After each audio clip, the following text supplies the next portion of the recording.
Good evening. My name is Brent Sockness, and I'm the faculty director for the program in Ethics and Society here at Stanford, an interdisciplinary honors program and minor that's run out of the McCoy Family Center for Ethics and Society. It's my pleasure to welcome you to this evening's panel discussion on the ethical and personal challenges of family caregiving, and to introduce tonight's moderator, Larissa MacFarquhar, far left. Larissa MacFarquhar has been a staff writer at The New Yorker for more than 2 decades. She's the author of a book entitled Strangers Drowning: Impossible Idealism, Drastic Choices, and the Urge to Help, and of numerous fascinating essays for The New Yorker profiling public servants, jurists, artists, writers, activists, philosophers, and other quirky people, some of whom are willing to go to extreme lengths to take extraordinary risks to make the world a better place. Before joining The New Yorker, Larissa was a senior editor at Lingua Franca and an advisory editor at the Paris Review. She's contributed to The Nation, The New Republic, and the New York Times Book Review, to Slate and other publications. She's an Emerson Fellow at New America. Larissa is also a longtime affiliate of the McCoy Family Center for Ethics and Society, where she spends a week in residence each January working closely with our senior honor students, helping them to craft their work in progress into effective prose. In recent years, she's held lectures for the Stanford community and hosted panels on important moral issues. Indeed, tonight's conversation continues and expands the one began last year on the complexities surrounding dementia care, a topic about which Larissa has also written an important piece in The New Yorker. We're thrilled that Larissa is back in our midst and grateful that she's agreed to moderate tonight's discussion on the ethics of family caregiving. Without further ado, then, I turn the floor over to Larissa to further introduce our panelists. Thank you so much.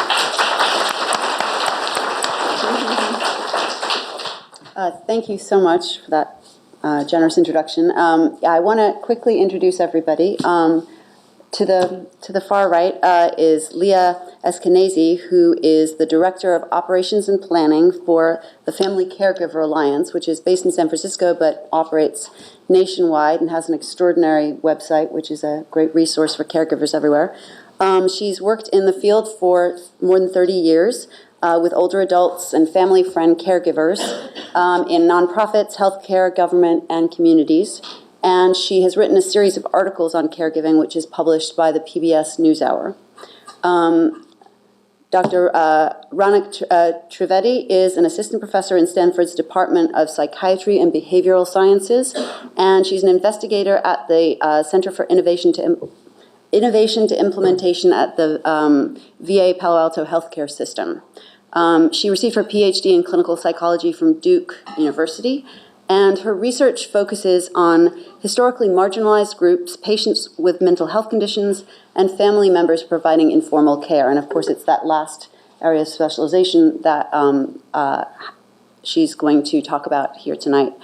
She's developed technology-enabled programs to address the stress management needs of both patients and family, and thinks of them as units rather than discretely considered individuals. And she'll talk more about that later. And Mary Felstiner received a BA degree at Harvard, an MA at Columbia, and a PhD at Stanford.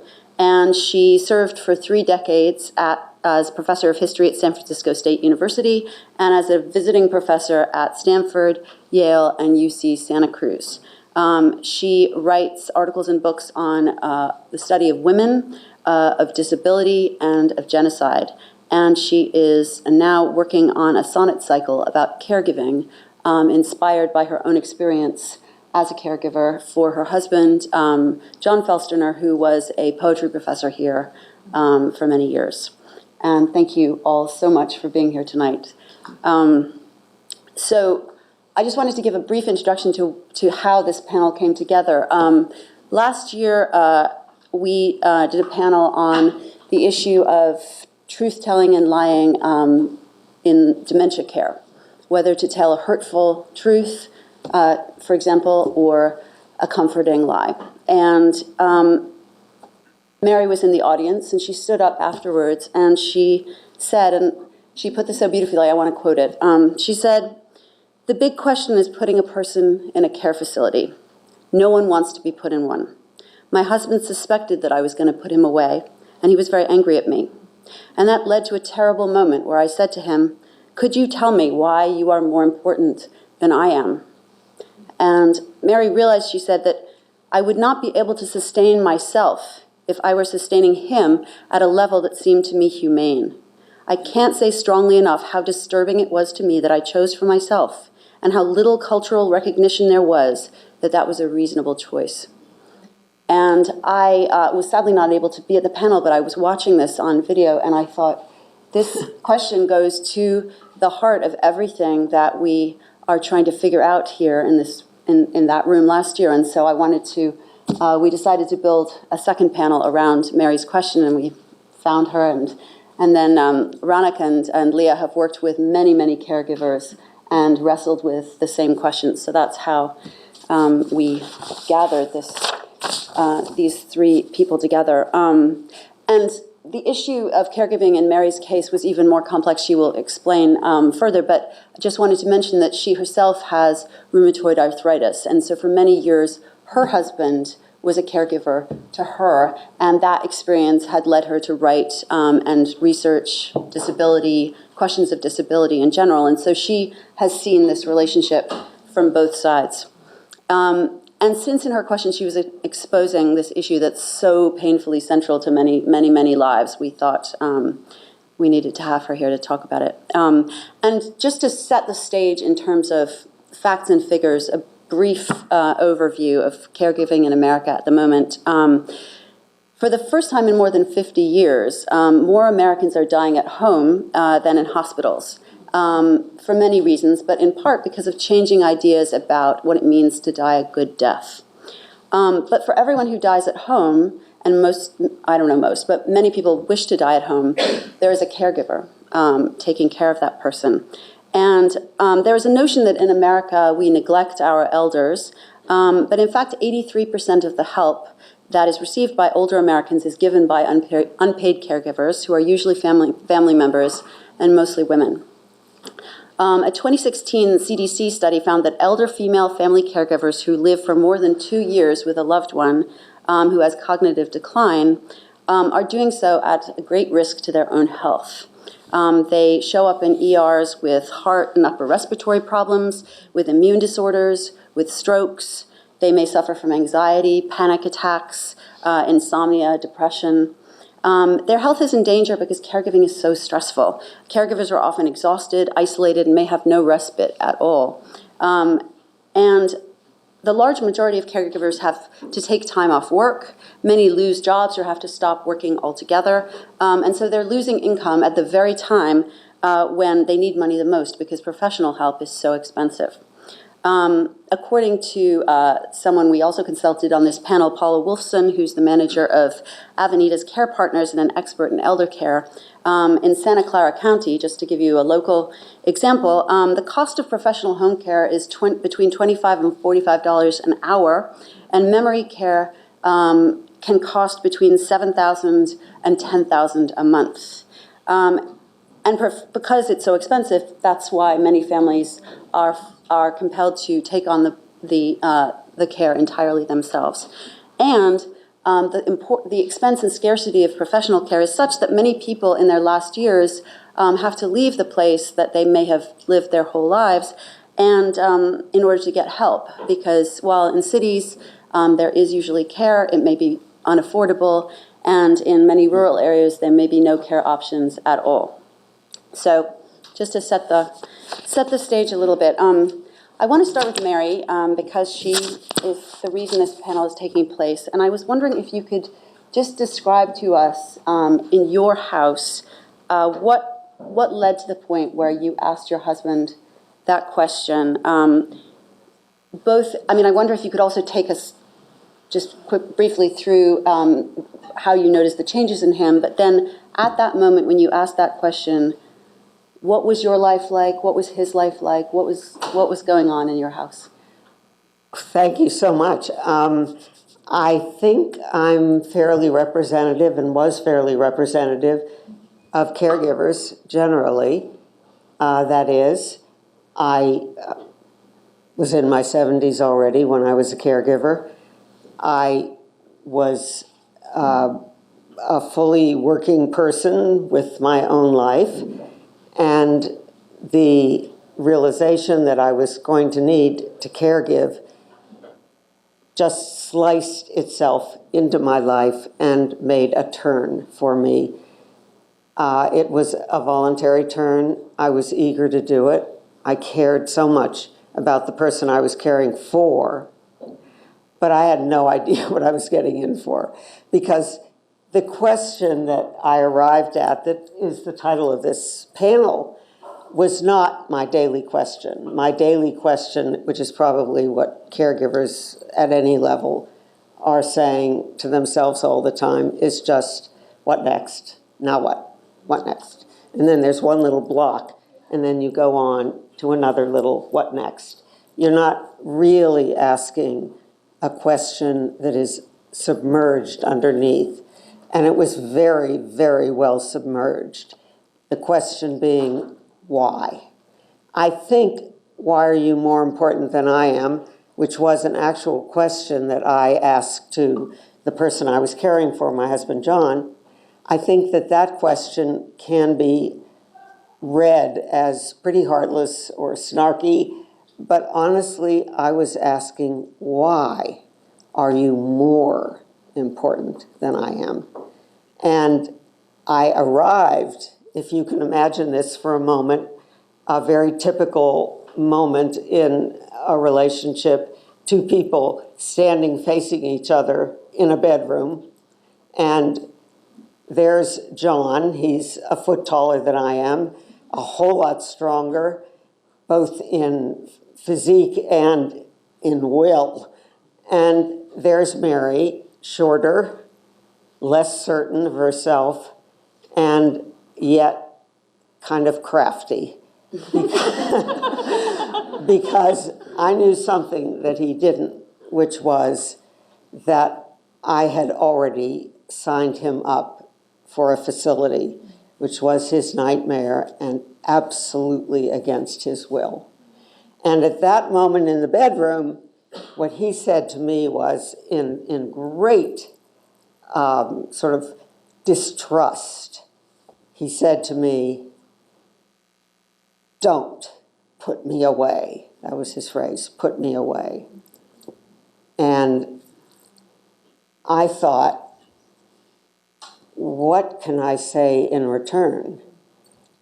And the only thing that came to me was, why are you more important than I am? And the reason why that question had never flown out of my mouth before was because I think, I don't know if you'd agree, but I think it was because the answer was so self-evident. He needed me. If I was not a caregiver, he would not survive. He certainly wouldn't thrive. Whereas I didn't need him to the same extent. That was so self-evident that there was no reason to look at the family economy and ask how it was balancing out. But in fact, in many families today, especially among younger people, the family economy is an egalitarian economy, and it always was in our household. And so the shift in that was a radical change in the family economy, which remained completely tacit. No one mentioned it. No one thought about it. It was just there. I was responsible for everything, caring for him, managing hired care, taking care of the entire infrastructure. Anything that had to be done, I did. Never talked about it, never mentioned it. That's caregiving. Can I ask you about that? Yeah. Actually, because, this is something that Mary and I talked about, and I know that caregivers are often very isolated, and I was very intrigued by Mary told me that she made a decision not to tell anyone, at least for a long time in the beginning, to spare her husband the embarrassment and also to spare her kids the burden of no longer being kids. I wonder if you could talk about that decision, if you still feel like, in retrospect, it was the right thing to do. I think it was the right thing to do. I don't know if others of you have had this experience, but I thought as long as he could get away with it, I didn't want to see him humiliated, and I particularly didn't want to see him turn from a person to a problem, or a person to somebody you had to be careful how you talk to and watch and so on and so forth. I thought maybe he would have a life left. And my responsibility in that little segment of time, before he, even before he had a diagnosis, was to try to get him to retire, because I thought teaching at Stanford, I had seen it in one of his classes. He was a literature professor, and he forgot Emily Dickinson's name. Anyway, a sin. I thought that would get worse, and that in front of students he would be humiliating himself. And so I just worked the arithmetic to convince him to retire. I never said, you're going to humiliate yourself. So I was not only hiding it from others, I was hiding it, in a sense, from him. And I would strongly recommend to everyone here the brilliant 2018 New Yorker article by Larissa on the comforts of lying in caregiving. I'm sorry, that's not exactly the title. What is the title exactly? I don't remember. Something like that. Have it in my briefcase. Anyway, it's great. But it was 2018, so it was too late for me. I was 4 years into caregiving at the time when I asked that question. So I had had quite a bit of experience in the decline of my husband and quite a bit of experience in covering for him so that he could have as much personhood life before he became a problem. And besides, I didn't know what kind of problem it was going to be. And so I proceeded on that basis. However, because the balance of tasks had changed so radically in our family, because it had objectively changed and because subjectively I didn't rise to it. I didn't take on all my strength, and I just gave up all the things I was doing. I stopped exercising, which is very serious when you have a chronic disease. You can't not take care of yourself, but I just did. And I would say for about a year, you simply could not find anywhere in the confines of my icebox a green vegetable. I lived on macaroni and ice cream, and just, it didn't even occur to me to care. My other caregivers would say, take care of yourself. That was not really meaningful because it didn't seem possible for me. I want to ask, bring Leah in at this point, because when Mary and I were talking beforehand, she mentioned that one of the sort of revelatory moments was when she encountered an article with the phrase caregiver burden, which she hadn't encountered before and didn't know that this was a thing that people talked about. And Leah, I wonder if you could explain what the term means and why some caregivers are more vulnerable to it than others. Well, it's an interesting question. I was just at a presentation last week where the presenter, who was African American, said, we don't say caregiver burden in our family, or our extended family. We just don't even use that. So it really varies by belief system, culture, geographically. But that said, caregiver burden, and Mary, I'd be interested to hear what your perception was, but the idea was that caregivers have taken on all sorts of responsibilities that maybe you didn't even intend to do, but it just sort of, it might have started with a very basic task that you do, and then those tasks grow and grow and grow as the person becomes less and less able to do their tasks. And there's there's an equilibrium that becomes, it's out of balance, because as somebody's needs grow, then somebody or something has to start picking up that burden to rebalance. And I think we all work towards rebalancing in some way or form. And at some point, to do that rebalancing, I think that's the burden that we take on, that caregivers take on, to try to fill in for the person who can't do what they used to be able to do. And you do it for a whole variety of reasons, for dignity, for maintaining independence. I would argue, Mary, and you didn't say this, but I think it's the caregiver's dignity as well. We try to make our life as balanced as possible, and I think that caregiver burden we take it on without even putting a label on it. Now there's a whole study on how do you rate caregiver burden. Steve Zaret, University of Pennsylvania. Did I have the right? No. He was at Penn State, sorry, for anybody who would. But he did a whole study years ago on how do you even measure burden. And so there's a tool that's used now across the kind of the caregiver or the healthcare even industry to help measure is a caregiver really in burden or not. What are some of the criteria? I'm worried, I'm sorry you asked me that, but because I don't have it here in front of me. But it would be things like, are you spending more time on somebody else's needs than your own needs? When was the last time you went to the doctor for your own healthcare needs versus just accompanying somebody to the doctor? Those kinds of questions. And if you rated a certain number, then they'd say, okay, you're experiencing burden. Which is interesting, because a lot of caregivers, I used to go into the homes and meet with caregivers, sit across the kitchen table, and we talk about caregiving issues. And I would talk about stress and burden, and they say, I don't know what you're talking about. Just like you were talking about, Mary, you just do it. You're on autopilot. You just do whatever you can do to help try to, again, find that equilibrium in your household. And at some point, it becomes too much.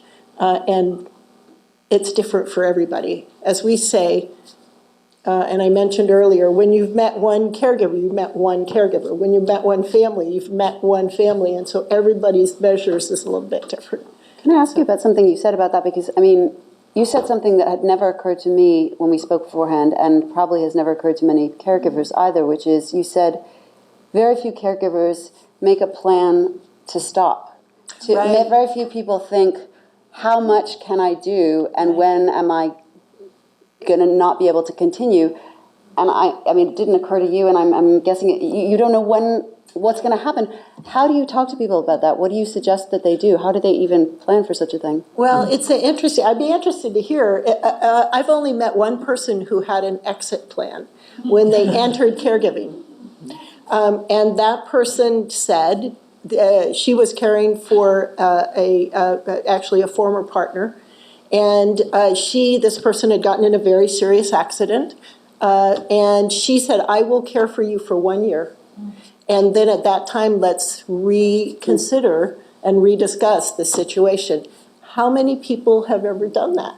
Whoever has even thought about an exit plan? Right. And what I do know about people from my years in working with family caregivers is typically people jump right in. I know I can help you out right now, and that is. You start without knowing really the whole potential depth of what you're getting into. And maybe if you did know, you would never go there, right? Yes. I mean, it's a lot. There's a lot of responsibilities. So in my experience, I find that for the most part, most people don't plan. They don't think about planning for caregiving. They don't think about what the entrance looks like, what the middle looks like, what the end looks like. They just jump right in, and then they say, well, we'll take it a day at a time, just like what Mary said. I want to ask Mary something about that, because, I mean, one thing that helped Mary with that was, and she described it as a turning point in her experience, was joining a support group, a caregiver group where she was meeting people who were going through the same thing, but maybe further on. And I wonder if you could tell us why that was so important. And there was one thing you particularly told me about that man who came in with a smile on his face, which was something you would never have known if you hadn't met him. I wonder if you could explain. I went to a caregiver group. I had the good luck of sitting beside someone who turned out to be one of my best friends, a fellow caregiver. So it was, from the get-go, a great experience. But I think fairly shortly after I joined, and I was in that group for about 3 years, I was a caregiver for about 5. And in this public group at the senior center that was a drop-in group, anybody could come at any time, and it was free, and it was on Mondays. In that group, one of the male caregivers in the group, who had been caring for his wife for a long time, Ben, came in one day, and he just looked radiant in some way. And he said the thing that I thought would be the end. Talk about exit. I mean, the involuntary exit moment, at least mentally, would be the moment when the person you're caring for no longer recognizes you at all. And he came in and he said, my wife doesn't recognize me anymore. And he looked liberated. Oh. And I could never have learned that outside of a caregiver group, and that's simply one instance of the kind of thing that came out of people's real lived experience. Can I just say one thing about caregiver burden? Because I think that is, I was thrilled when I first saw that that was going to be a public form of investigation and insight, that actually it mattered that there was a burden on caregivers. I was absolutely thrilled, and I was absolutely dismayed, because caregiver burden, like I could pick it up when I get inside the door and then put it down at any point, like when I get into the kitchen, like a shopping bag. It just was not deeply the right metaphor for the experience of caregivers I knew and my own. And I don't know what the proper language would be, but I would suggest, only medical people can say if this is fair, but I would suggest caregiver syndrome, so that we begin treating it seriously and pretty soon maybe even get some help from insurance or government by calling it that. Mary also mentioned that when she was in the caregiver support group, that someone would tell some harrowing tale of something that had just happened to them, and people would say, you know, you really, really have to take care of yourself. And then there would be a beat. Then everyone would go, ha, ha, ha, ha, ha, like as if that will ever happen. Yeah, like on what planet? Yeah. Ranak, I wonder if you have done a lot of research on the question of what motivates someone to remain a caregiver, and how you keep this relationship together, because it is so essential to keep the relationship together and stop it from falling apart when there's so many stresses on it. I was wondering if you could talk a bit about the work you've done in that area, what you found. Yeah, sure. So our work sort of focuses a little bit differently, where so much of the research has focused on caregiver burden. I love caregiver syndrome, actually, when my wheels are turning. That to us, or to me, it seemed that we're just kind of creating the reverse problem, where we're just focusing on an individual again. Like, here's a patient, we're going to ignore the social system. Okay, here's a caregiver, we're going to ignore the social system and all the forces that play into it. So our lab, I've sort of come at it a little bit differently, which is that any something like a chronic illness or a diagnosis, it's something that affects both people, at least two people, certainly more people, but to keep it a little bit more contained, two people, not in the same way, but also affects both people. And it affects their relationship. And so it doesn't have to be that things were not working out and now this is going to break the relationship, and it could be a partnered relationship or other relationships. But it's that it's a stressor. It's something new that you're dealing with. And so how do you as a team come together or stay together if you're already feeling like a team? How do you stay as a team? So we've done a lot of work.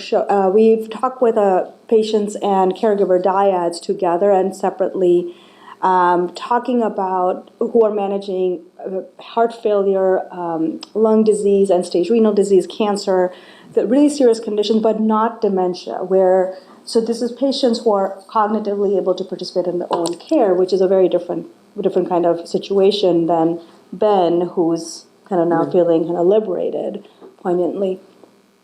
And what we've found is that some things that kind of cut across a lot of the work we've done show that the relationship is really important. People talk, when asked about it, people actually talk about that's why they're doing this, because the relationship came before the illness came, right? And so that's why they're doing it. For some people, there's a sort of a sense of responsibility. There's duty, especially in intergenerational care. There's love and affection. We don't ever talk about like love and affection as being motivating factors in caregiving. It's all burden and stress, but people, there's a give and take happening, and people talk about it, and it's really poignant when you hear the stories and how they kind of talk about these things. And then they talk about each other. There's a lot of empathy people feel for the other person. The patients talk about, they see the caregiver kind of taking on a lot and feeling bad that they wish they could do more.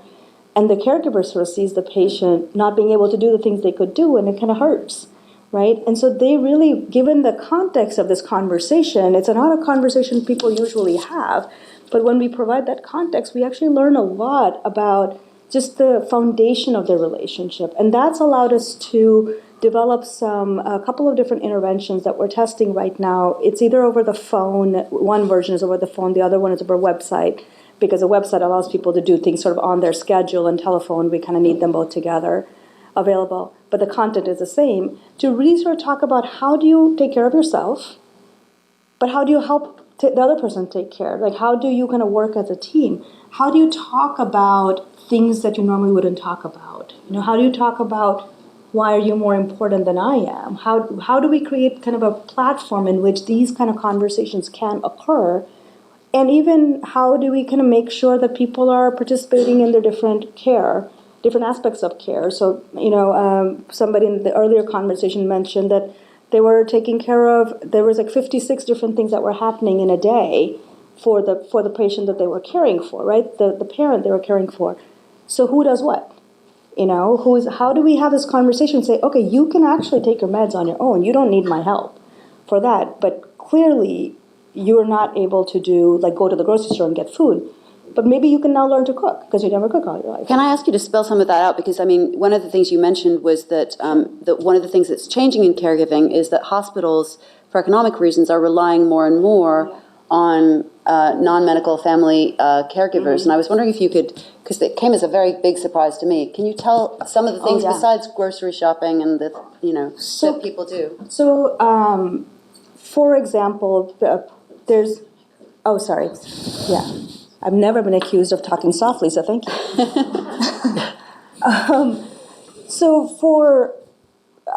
There's things like wound care. So people have big surgeries and the dressing changes, they need them drained. That's moving to families. I've done that with my own mom after her surgery. Giving shots, certainly things like taking blood pressure and all, it's like we've been doing that forever.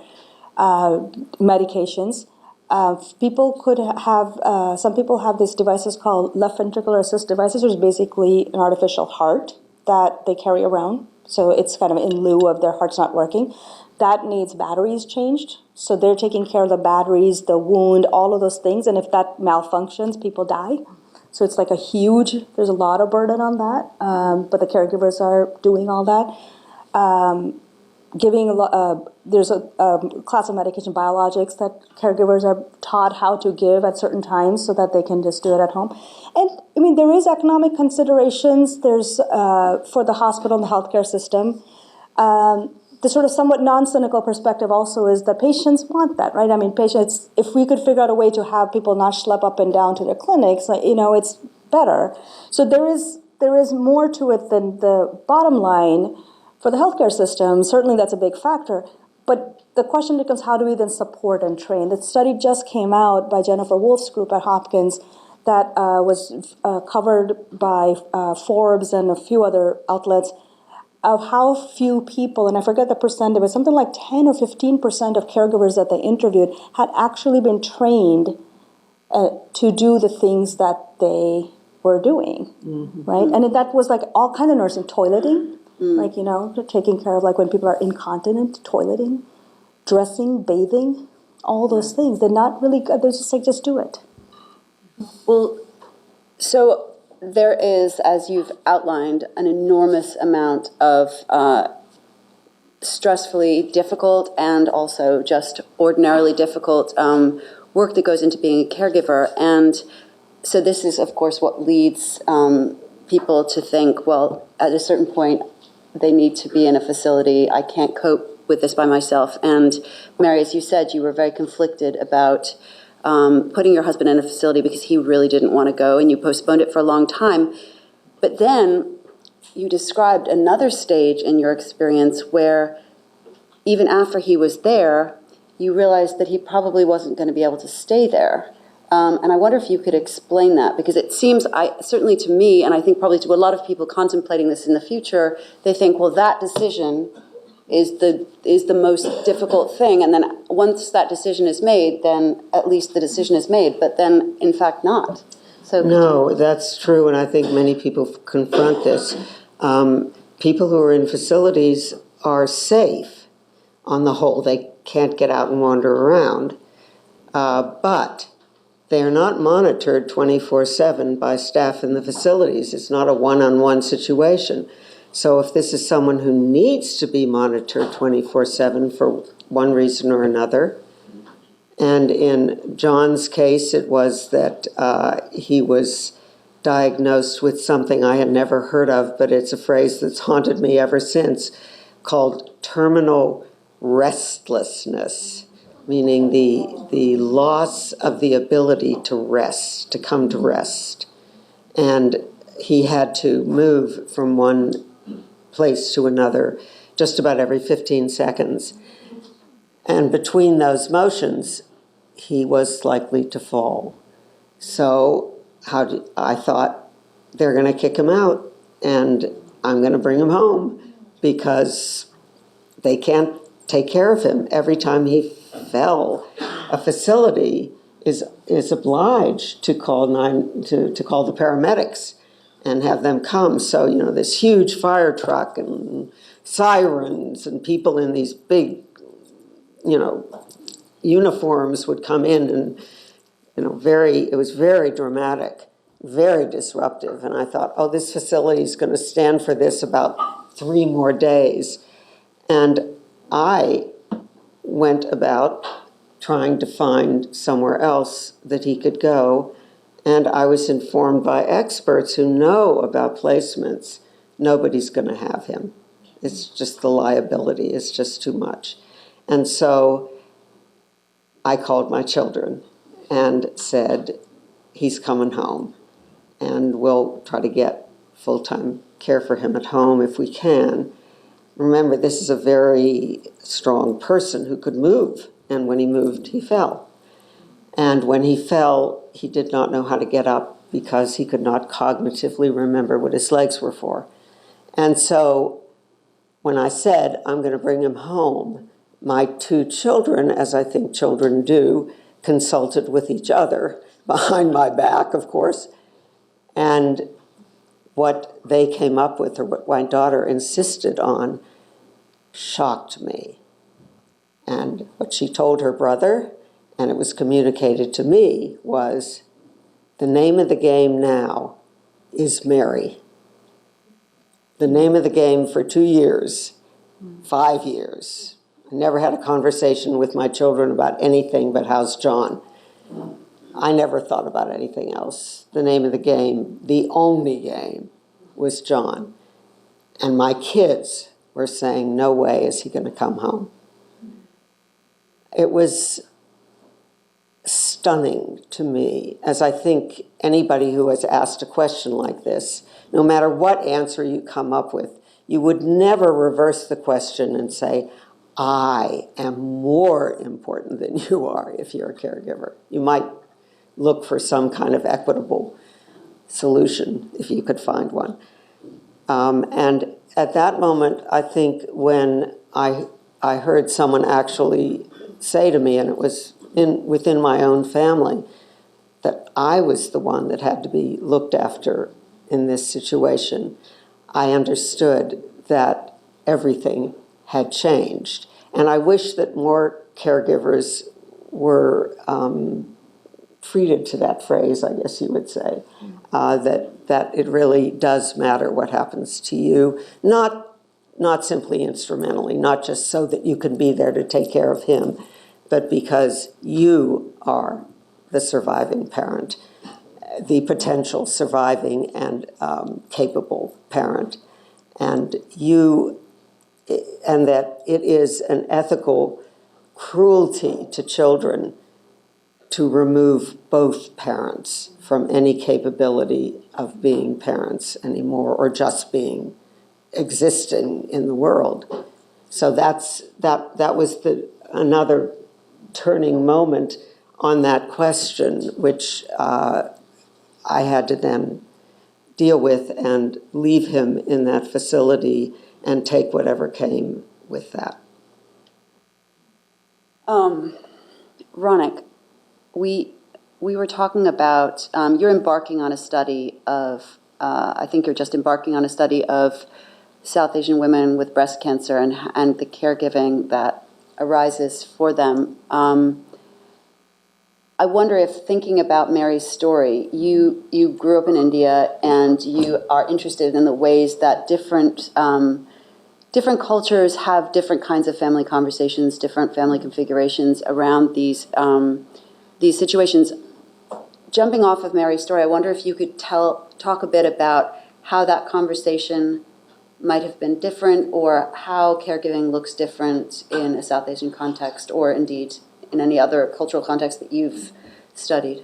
So I'll start off by saying that a lot of what I'm going to say is probably driven more by my observations and empirical study, because there's just not a lot out there. Yeah.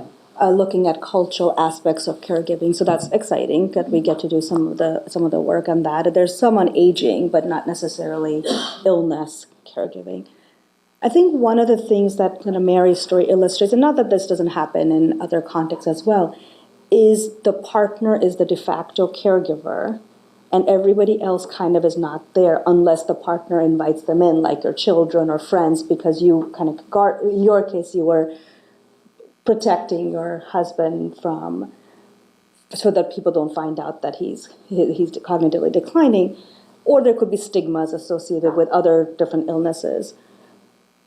And in a lot of cultures is actually, so for example, I'm from India, and a lot of times the conversation is the patient shouldn't be told what their prognosis is, because it can adversely impact their, because they will be down, and then that can directly negatively impact their own prognosis, right?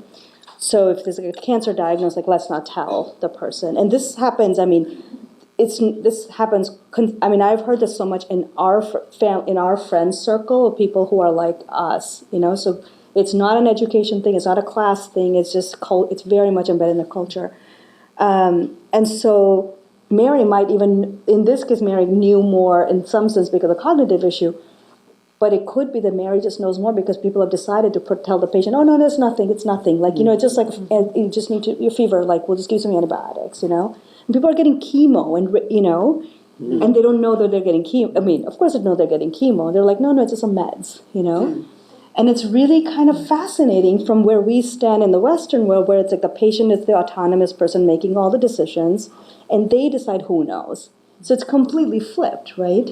And so there's extended family who can come together to make decisions on behalf of the patient, and the patient may not even be party to what decision is being made. And we just went through this with a friend of ours whose mother just unfortunately recently passed away. She herself was a physician. Both the parents are physicians.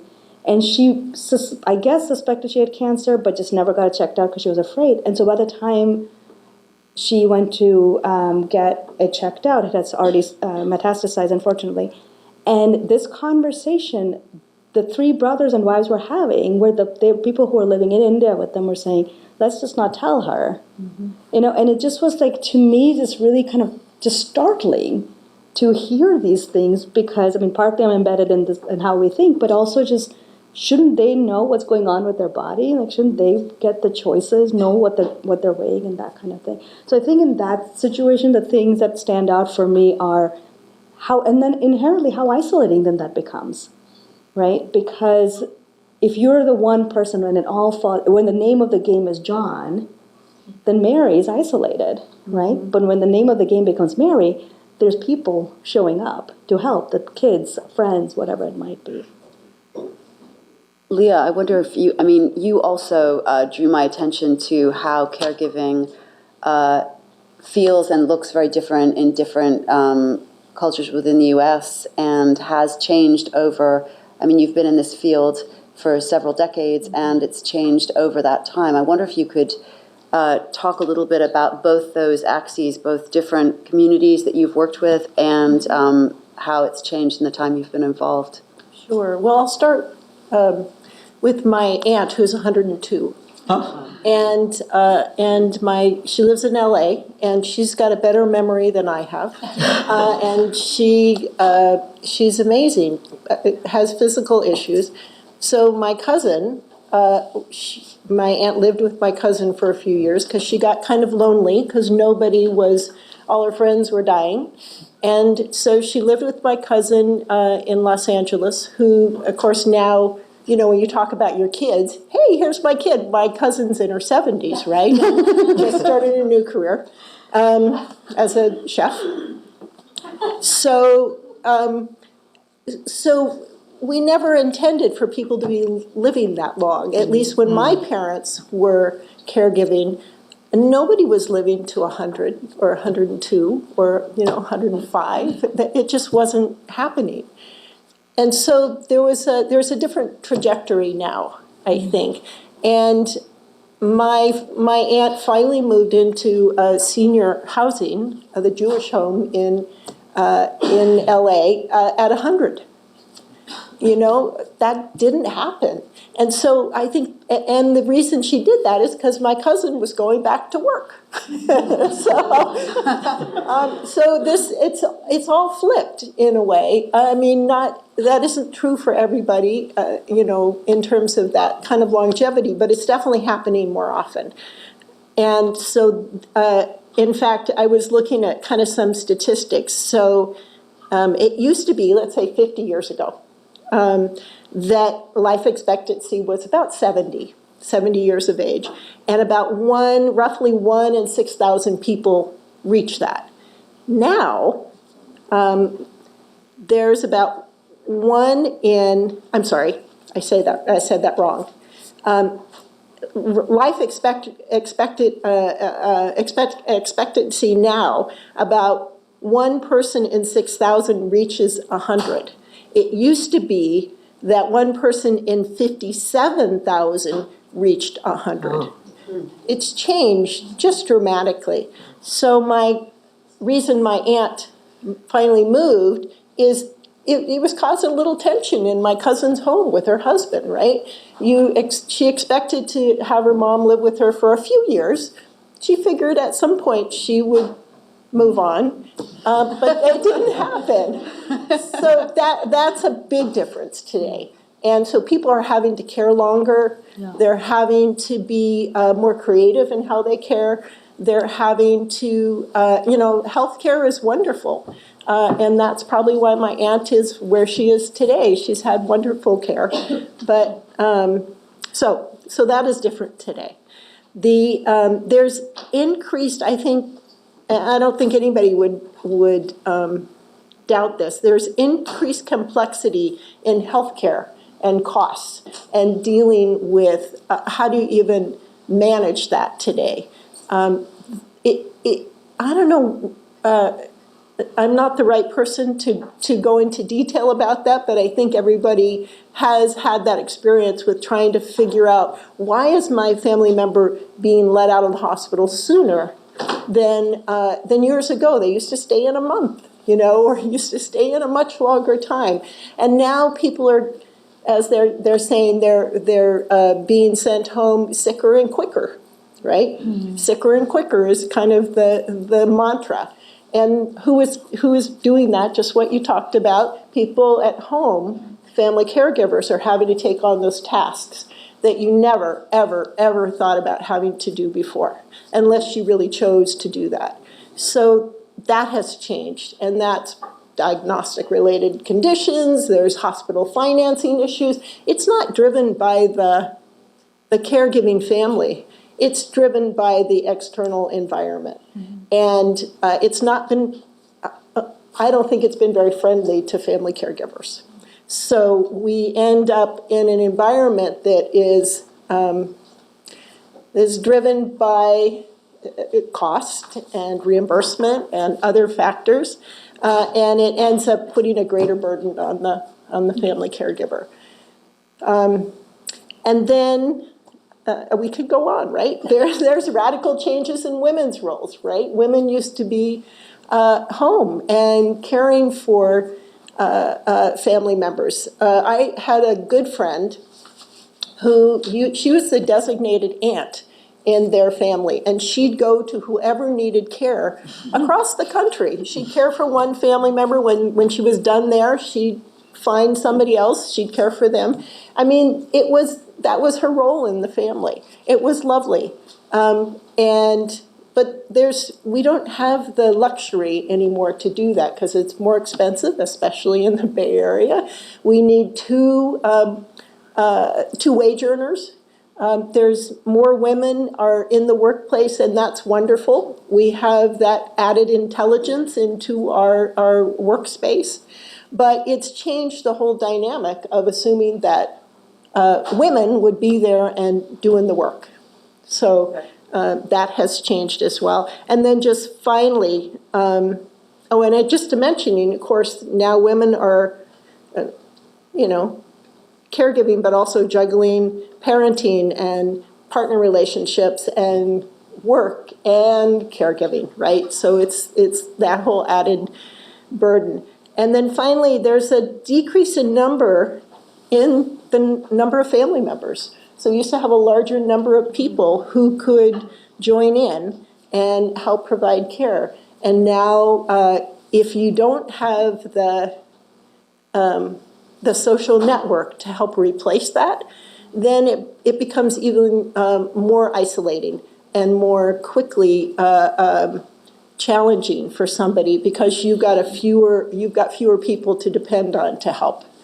So I'll leave it there. Can I add one more thing too? One of the points that Leah made that I just want to highlight too, you talked about women working out of home, and I think one of the policy shifts and cultural shifts we made is that with each passing, generation, we as a society continue to devalue nurturing, right? We're not valuing that role, no matter who's providing it.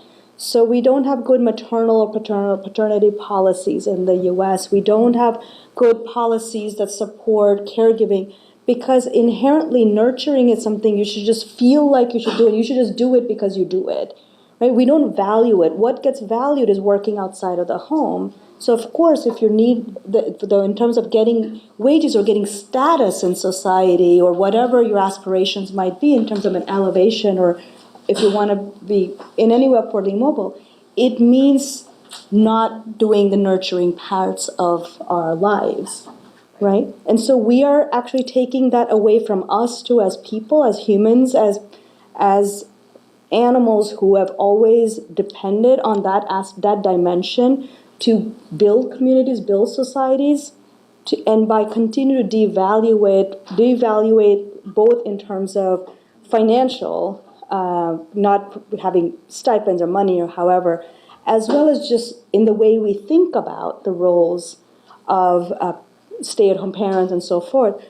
It's kind of coming to a head now because our policies are built around supporting people who are able-bodied and can go to work, right, and do these kind of things, and that's your ticket, right? You have you live in the Bay Area then and whatever, right?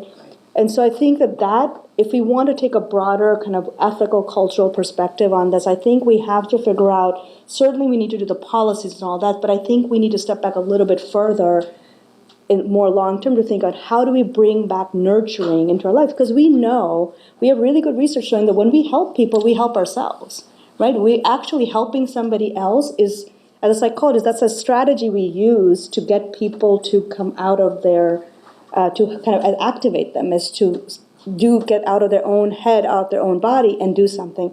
And there's really good evidence showing that, there's good science showing that when you help somebody, you actually you feel good, and it's good for your well-being. But we're taking all that away, and we're landing in these positions now with caregiver stress and caregiver burden because we've just kind of painted ourselves in a corner a bit. Absolutely. I think that's 100% right. Thank you very much for coming, and thank you to our panelists. Unfortunately, we're out of time.